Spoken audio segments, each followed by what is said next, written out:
When it comes to NBA players, Draymond Green is easily one of the most polarizing and controversial figures of my lifetime. And in his prime, he was an elite defender, a great passer, and an amazing team leader. But heading into 2023, at age 32, he's undoubtedly on the back end of his career. The last time we saw him playing basketball, he was being benched in the NBA Finals, and most recently, he is fighting his own teammates. And look, I know sports are very competitive, it's high intensity, and these guys are alpha males. But when it comes to sucker punching a teammate in the face, that crosses multiple lines. And there have been varying reports on what Jordan Poole said to Draymond, but I couldn't imagine it was anything so drastic he had to be punched in the face. And like you guys know, when it comes to Draymond and the Golden State organization, he's had his problems and his beefs on and off the court. Back in 2016, he cost them a title, and in 2019, he was the last straw for Kevin Durant leaving. In 2016, even 2019, Draymond's overall talent and skill and what he brought to a basketball court could in some ways excuse those mistakes. But nowadays, Draymond and his overall headache he brings outweighs his talent and his overall skill. Add on top of that, he wants a max contract, and Draymond's time in Golden State is definitely numbered. As looking at Golden State's young talent, they have Kuminga, Wiseman, Moody, and even Jordan Poole. All these guys in varying degrees have great potential, and in the moment are more valuable than Draymond Green. And I know being loyal is a big thing for Golden State, but when you have that rich young talent, you cannot pay Draymond a max contract. I'm only burning my half. All you care about is money. And one thing I do want to hammer home is self-awareness, as Draymond at this point still has very little, if any, of that. As once again looking at last year's finals, he was benched with Golden State down 2-1. After being benched, they won 3 straight games, 1-6, and the rest is history. If Draymond had any self-awareness, he would mind his P's and Q's and be very, very humble going into next season. And speaking of next season, isn't it really peculiar?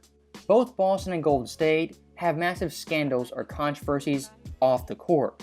Of course, Boston's is worse, but this Draymond thing is a massive media headache that will swirl around them for the entire season. And you can call me crazy by saying this, but I don't think it's very far-fetched to say the Warriors' Big Three dynasty of Steph, Klay, and Draymond after this year will be officially over. And looking at past dynasties, I think that is very realistic, as 90% of the time, they crumble from within. Looking at Jordan's Bulls, specifically 98, that whole team hated the GM, the teammates clashed, the coaches clashed, and that last dance season was full of controversy. Looking at the 04 Lakers, Kobe had his stuff off the court, Shaq was out of shape, both those players were feuding, and their off-the-court actions added immense pressure. Even looking at Golden State back in 2019, the media pressure was an all-time high, they were scrutinized, they were nitpicked, and on a daily basis, critiqued to the max. And with that being the case, it took one incident from Draymond to push KD over the edge and really decide he wanted to go to Brooklyn. And I'm not going to lie to you guys, I've seen a lot of people on social media defending Draymond and trying to blame Jordan Poole for quote-unquote starting the altercation. That is an absolute comical take and Clown World 101. I don't care what Jordan Poole said, that does not warrant being punched in the face and being caught off guard like that. And some fans online were actually blaming the leaker for dropping this video and showing the real fight, as before this Golden State had really downplayed the incident and quite frankly tried to sweep it under the rug. Now, I don't want to be a conspiracy theorist, but listen to my theory. What if a Warriors front office member gave the green light to leak this footage?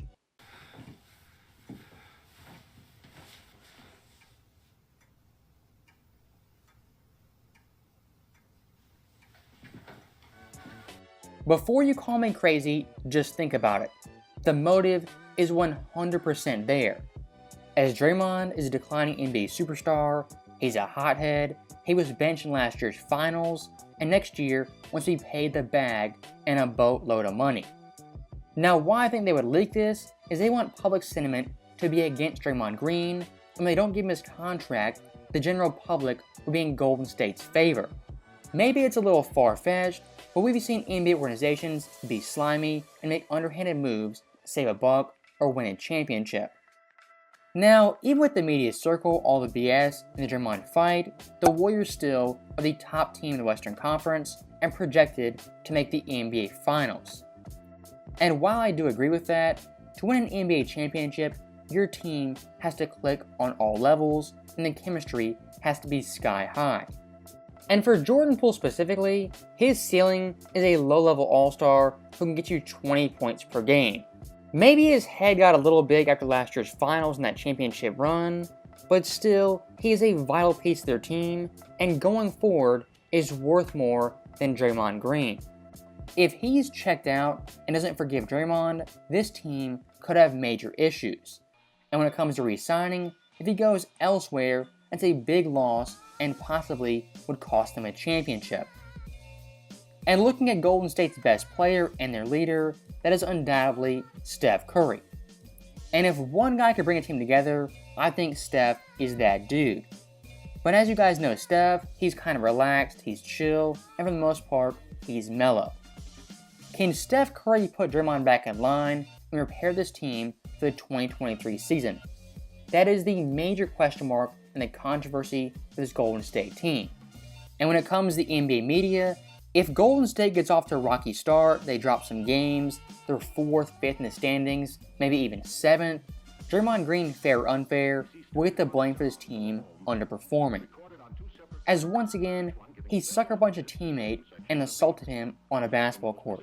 Think about your daily job. If you walk into work or maybe after work, you're talking to a colleague, you make some joke they don't like, and all of a sudden they punch you and try to knock you out. Would your work relationship be the same going forward? And on Monday, would you have any harsh feelings toward that person? Of course you would. And most likely, that person is fired or you're leaving and asking for a payout. The way I see it when it comes to Jordan Poole as well as Draymond, one of these guys will not be on the team 12 months from now. And unlike Jordan Poole, Draymond's market is going to be very, very small and looking for a niche role.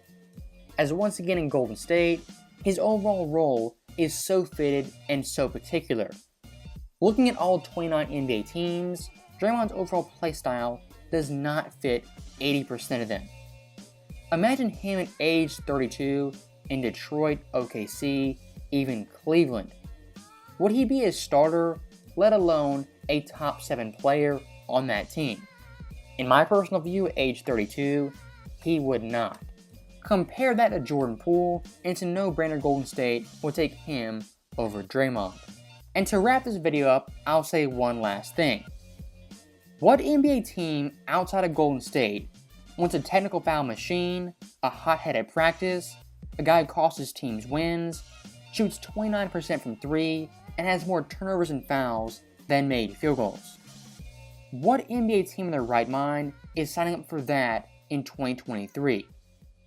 Best of luck to Draymond, because very soon, he's not going to be a Golden State Warrior, and I would not be surprised if he retires before 2024. As always, thank you guys for watching, hope you enjoyed it. I'll see you guys next time.